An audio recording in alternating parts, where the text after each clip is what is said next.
private sector, so I started a consultancy, the Indaba Africa Group.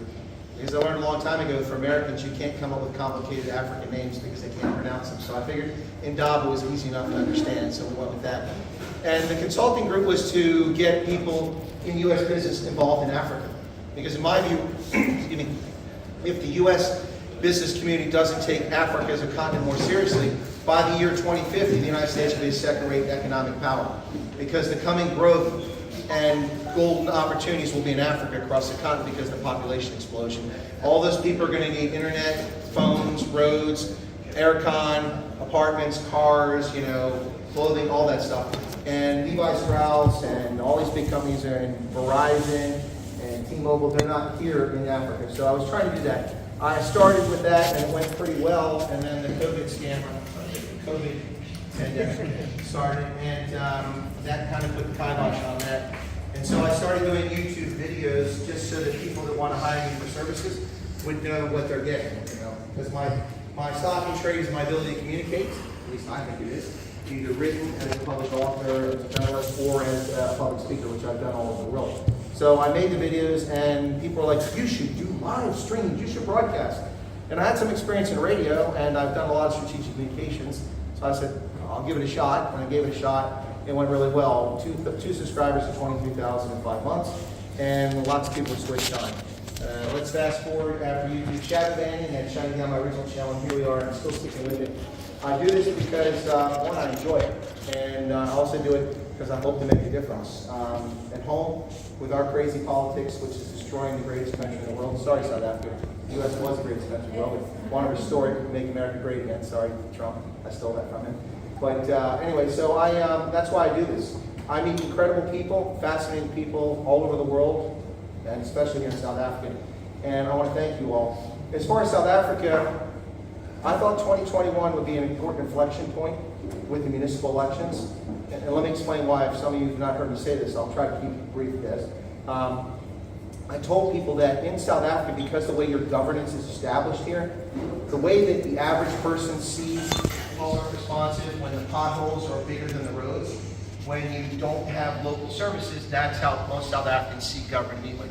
They aren't paying attention to Lady Pandora, they probably don't even know who she is, or you know, all these ministers who are off in Russia or wherever they're going in China. They see service delivery.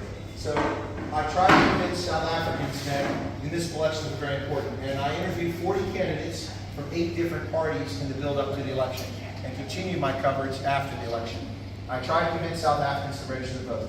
Much like in America, I was tilting at windmills like Don Quixote. I knew that I wouldn't be successful, but I still tried. 31% of eligible voters in South Africa went to the polls. And let me tell you why that election was important. In KwaZulu-Natal, where the IFP had controlled 8 municipalities before 2021. Their total in the country went up by just 2%. Only 2% more voters is what the IFP got. But now they control 26 municipalities in KZN. 26. Because ANC voters stayed home because of the insurrection in July of 2021. They just didn't go vote. So when they didn't vote, that meant the number of votes the IFP got was a much larger percentage, if that makes sense.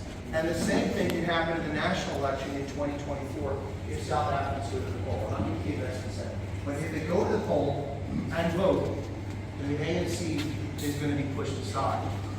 A lot of outcomes here. We'll talk about those offline.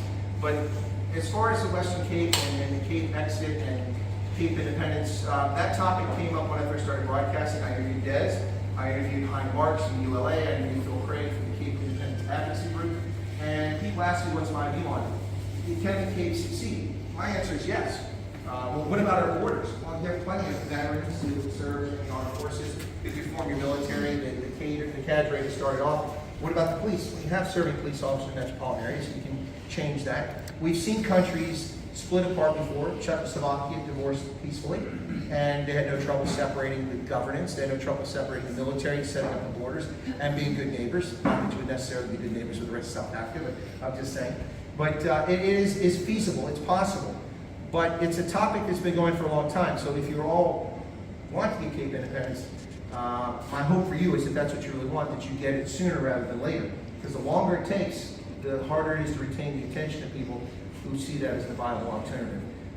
So anyway, that's just a thought on that. I don't have a dog in the fight. If you go independent, if you do go Cape Independent, then I will visit the Cape, the Independent Republic of Cape, and happily come here and be thrilled to do it, and happy to show my passport to cross back into Al-10. Just saying. But I wish you all the very best for that, and I hope that you're able to keep building a groundswell and that Cape Independence goes the way you want. And for those of you who watch my content, thank you so much.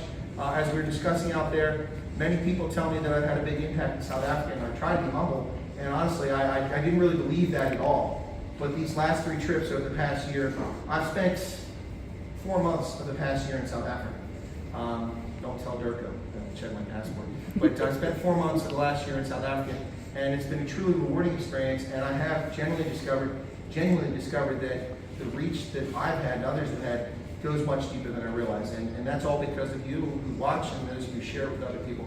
So thank you very much. I wish you the best. God bless. And Dennis, could you come up? I'm going to take it back from you because I haven't written anything in yet. I don't write a personal note until I make sure I give it to someone, because then I've got a book for someone's name and they didn't get the book. So I have a book. It's a very small token. I just want to thank you for being a guest on the program and inviting me to this. This is from the Railroad Museum of Pennsylvania.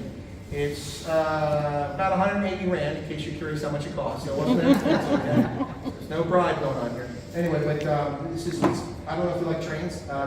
Okay, so I'll give you this, and then later I'll take it back from you so I can write a personal note. No problem. There you go. Thanks a lot.